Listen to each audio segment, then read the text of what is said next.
C'est dans des conditions climatiques exceptionnelles pour un début d'automne que Patrick Weiten, président de la communauté d'agglomération de Porte-de-France-Thionville, a inauguré, en compagnie de Germain Chardin, champion du monde et vice-champion olympique d'aviron, le nouveau chenal qui relie la Moselle au futur port de Bassam. Retour sur ce projet avec Jackie Lagrange, l'un des initiateurs de cette belle aventure. Effectivement, c'est un événement un petit peu spécial. C'est quand même, comme je le dis souvent, une très longue attente. Un événement qui a pris ses journées il y a 17 ans de ça. Il y a encore un grand chemin à parcourir parce que c'est pas seulement un port de plaisance. 90 anneaux, il y en a des plus grands.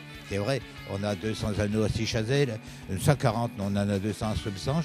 Mais il a la particularité d'être à l'intérieur des terres. C'est-à-dire que du 1er janvier au 31 décembre, il sera opérationnel, hormis les crues de la Moselle, évidemment. C'est un port de plaisance que l'on veut avoir avec des crochets qui permettent d'accueillir à la fois des bateaux des propriétaires ici du Nord mosellan, mais également un espace de tourisme, un espace de passage, un espace de développement du loisir avec de l'hébergement, avec de la restauration, de l'hébergement un peu particulier comme il y a au parc de Sainte-Croix, comme il y a un peu partout maintenant en Moselle, et qui s'inscrit dans un projet à la fois mosellan et lorrain, et qui va profiter et bénéficier à toute la politique touristique et donc économique, et qui générera de la création d'emplois.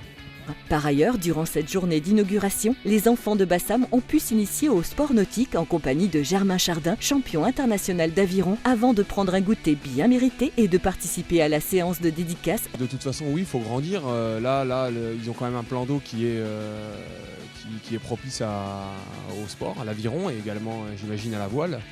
Et le fait d'avoir une infrastructure comme ça, ça va leur permettre d'avoir un club avec un peu plus de facilité pour les jeunes, à s'entraîner, à profiter du bassin et également avoir des vestiaires, une salle de musculation un peu plus adéquate et faire venir, j'imagine, des écoles, créer une dynamique au travers du nouveau bâtiment, au travers de l'infrastructure, et ça leur permettra de grandir et d'avoir un club sûrement qui fera des envieux, puisque je pense que ça sera un des plus beaux clubs de la région.